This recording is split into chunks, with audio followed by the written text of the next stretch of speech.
Saya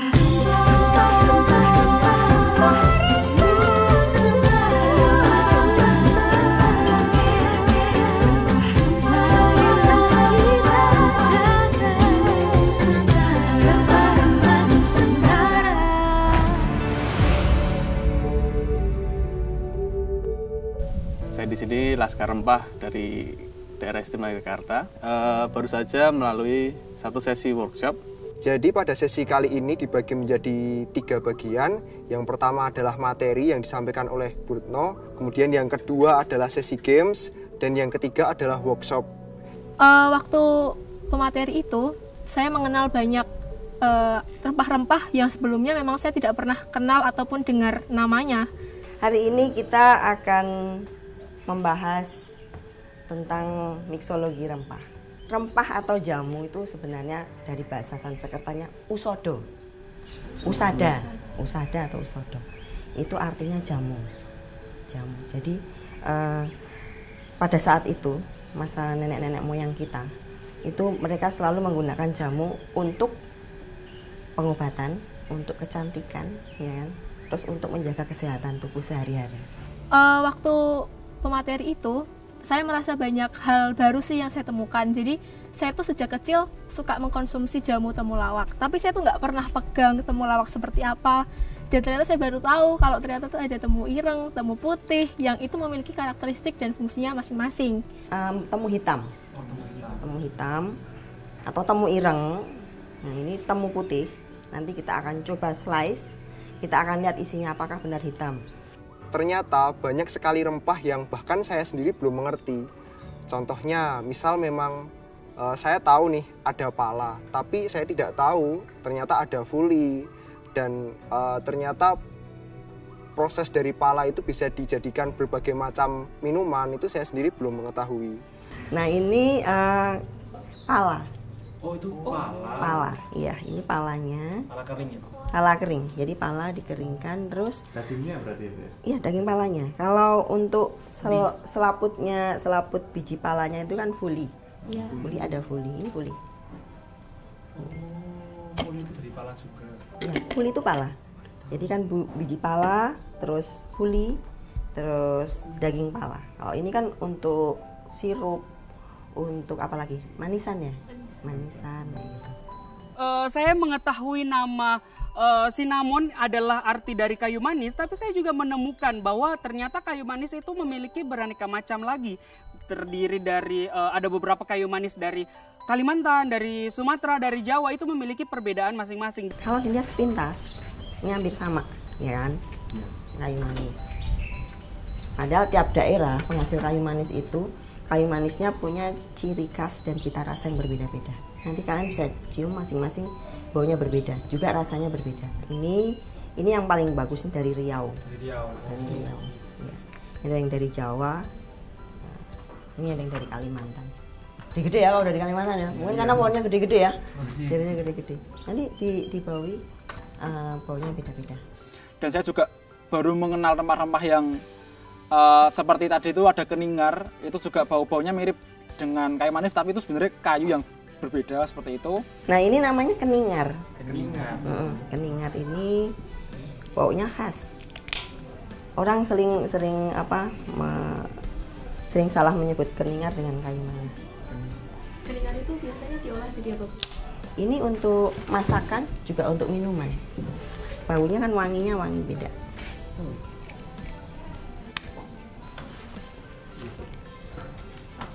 Asalnya dari mana ya keningar? Ya, ini dari Sumatera.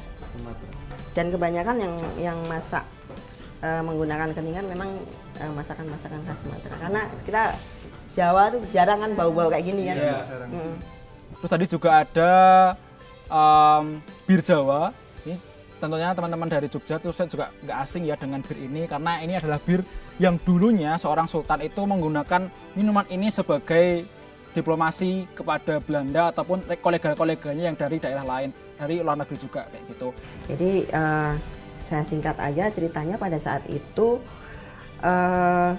Sri Sultan Hamengkubuwono ke-7 sering mengundang teman-teman atau orang-orang Belanda ke keraton untuk mengadakan perjamuan.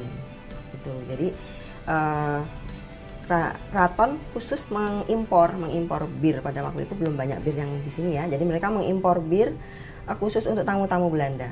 Karena si Nuwun tidak mengunjuk alkohol gitu. Jadi mereka membuat atau meramu minuman yang mirip dengan bir. Jadi ini nanti kalau misalnya sudah diseduh ya, sudah diseduh. Kebetulan karena bir itu ada sodanya, kemudian ditambah dengan air soda plain gitu. Jadi seperti bir. Jadi semuanya kayak minum bir bareng-bareng, padahal sebenarnya jamu. Bir Mataram. Ini asli Jogja. Jadi setelah dijelaskan tentang rempah-rempah, macam-macam rempah dari A sampai Z, lalu sejarah segala macam, kita dites lagi nih. Jadi kayak apakah tadi kita tuh mendengarkan dan perhatikan serta mengamati rempah-rempah itu dengan baik atau tidak.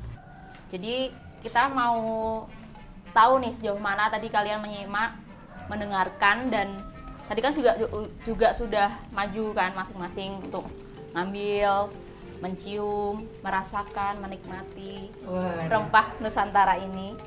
Nah, di games ini nanti ada 10 ya Mbak? 10. Ada 10 rempah yang sudah dibalut dengan kain hitam. Nah, kita disuruh menebak apa aja isi dari rempah-rempah tersebut. Meskipun saya tahu bahwa penyelenggara games ini sebenarnya sudah sengaja membuat rempah-rempah yang mirip-mirip seperti temulawak dan laos, apalagi jahe itu kan hampir mirip teksturnya ketika kita pencet dan diiris tipis-tipis sehingga kita beberapa kali itu agak terkecoh sebenarnya. Saya terpaku di bau pala yang agak manis, tapi tadi itu dan bentuknya yang ada di kainnya itu juga ini ya, kayak nggak bentuk pala, jadi tak pikir itu keningar. Saya terpaku di bau pala yang agak manis, tapi tadi itu dan bentuknya yang ada di kainnya itu juga ini ya, kayak nggak bentuk pala, jadi tak pikir itu keningar. Tadi saya jawabnya keningar. Terus ada juga saya tadi jawabnya kalau nggak salah itu temu hitam, padahal itu ada temulawak. Jadi saya juga agak bingung karena ada temulawak, temu hitam, temu putih itu juga hampir mirip-mirip baunya, tapi ternyata setelah kita lihat itu beda banget. Ternyata itu rempah-rempahnya itu dibungkus pakai kain hitam. Jadi kita nggak bisa tahu bentuknya kayak apa, nggak bisa melihat seperti warnanya itu apa. Kan kalau misalnya jahe merah ada kayak kelihatan kayak serat-serat merahnya kayak gitu. Nah tapi di sini nggak bisa. Jadi yang bisa kita lakukan itu ya cuman mencium, megang, sama mungkin kalau tadi sih saya agak iseng ya. Jadi jahe gitu yang kayak bentuknya kayak jahe itu saya gores pakai kuku biar keluar aromanya, terus baru saya cium. Nah di situ mungkin yang membuat saya menang. Sesi ini menarik gitu karena menjadi kesempatan untuk melihat berbagai macam rempah. Saya tahu ada banyak rempah, tapi ini jadi kesempatan di mana akhirnya saya benar-benar bisa, ada berbagai macam itu saya pegang sendiri, bisa saya cium aromanya. Terus ya intinya jadi bisa lihat sendiri rempah itu seperti apa macamnya dan banyak sekali. Paling tinggi dari bawah itu Aldi Priambodo. Yes, yang penting aku ada yang Dengan skornya 7. 7.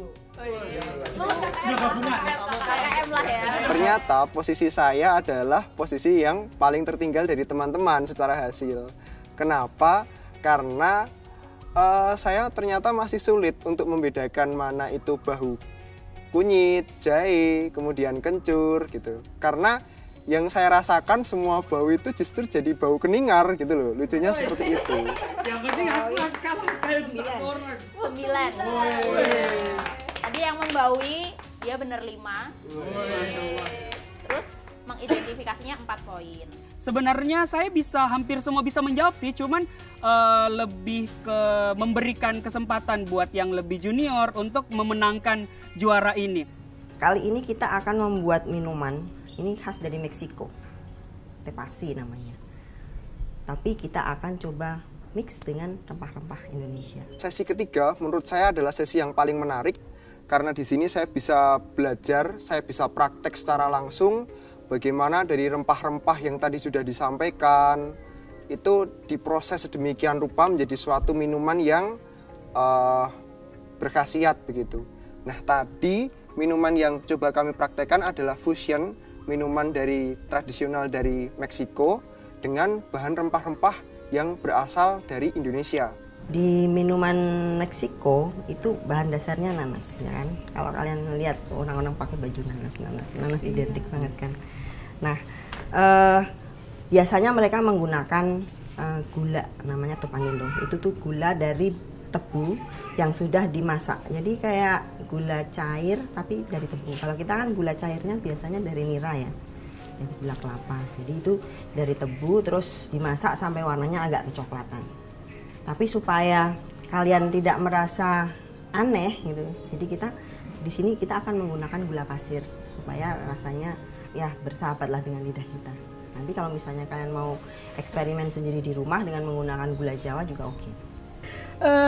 Di sesi kita membuat rempah nanas itu, saya baru sadar ternyata tuh rempah tuh bukan bisa diolah sebagai jamu saja seperti yang saya konsumsi waktu dari TK sampai sekarang SMA. Ternyata bisa dibuat minuman yang lebih lebih kekinian gitu, yang mungkin anak-anak muda tuh suka karena rasanya nggak terlalu pahit, nggak terlalu getir kayak yang jamu dan sebagainya itu. Yang kita perlukan adalah nanas. Nanasnya utuh, jangan beli nanas yang udah dipotong atau yang misalnya di supermarket dalam kondisi dingin. Kayaknya kalau wadahnya segini mungkin cukup kali ya, satu untuk berdua. Gampang dan cepat. Jadi kita siapkan wadah. Kita siapkan wadah dan harus kaca. Jangan pakai plastik. Karena nanas kan sifatnya asam. Kita diajak untuk membuat minuman yang berbasis nanas dan rempah-rempah juga. Setelah diberikan contoh, kita semua mencoba membuat. Jadi teman-teman, kali ini waktu kita untuk mempraktekkan yang tadi sudah dicontohkan oleh bunda kita. Jadi kita akan membuat fermentasi Probiotik. rempah nanas Indonesia. Saya kasih tahu tadi contohnya itu bagaimana teman-teman. Jadi ini ngupas nanas tuh nggak kayak ngupas nanas pada umumnya. Kalau kita mau makan nanas biasanya yang harus bersih kulitnya, terus matanya dihilangin satu-satu tuh enggak. Kita potong kulitnya aja, yang di luar tuh malah harus ini ya, besar-besar ya. Karena nanti justru ininya yang digunakan. Ya, kita tuh justru yang paling bagus itu kulit luarnya. Setelah kita potong-potong kayak gini, kita masukin nanasnya itu ke dalam toples jaring ya teman-teman. Dan kuncinya itu harus ini padat ya, rapat ya. Dari beberapa generasi muda yang saya temui, terus terang baru sekali ini saya bertemu dengan segerombolan si berat ini, segerombolan si berat yang sangat antusias banget untuk belajar banyak tentang rempah. Nah, bisa dilihat teman-teman. Oke. Nah, jadi untuk tutupnya kita tidak menggunakan tutup botol yang bawaan dari botol ini, tapi kita menggunakan kain. Kenapa kita menggunakan kain? Karena proses fermentasi ini adalah fermentasi aerob atau membutuhkan kontak dengan lingkungan sekitar, sehingga kain ini lah yang menjadikan fermentasi kita itu bisa berjalan dengan baik. Lalu kita tunggu fermentasi kita ini untuk 3 hari. Nanti jika sudah terdapat atau terlihat gelembung-gelembung, maka itu proses fermentasi sudah berjalan. Cukup membuat saya bangga bahwa masih ada anak-anak muda yang begitu tertarik dengan rempah dan berusaha menggali lebih dalam supaya rempah itu bisa menjadi bagian dari gaya hidup anak muda sekarang. Jadi nggak melulu jamu yang selalu identik dengan itu minumannya orang tua, itu hanya jamu hanya pahit dan lain-lain. Jadi saya menghimbau kepada teman-teman Laskar Rempah Yogyakarta, mari kita kuatkan lagi barisan dan kita rebut lagi kejayaan rempah Nusantara. Dan ini hasil akhir kita tadi membuat minuman fermentasi probiotik rempah nanas Indonesia.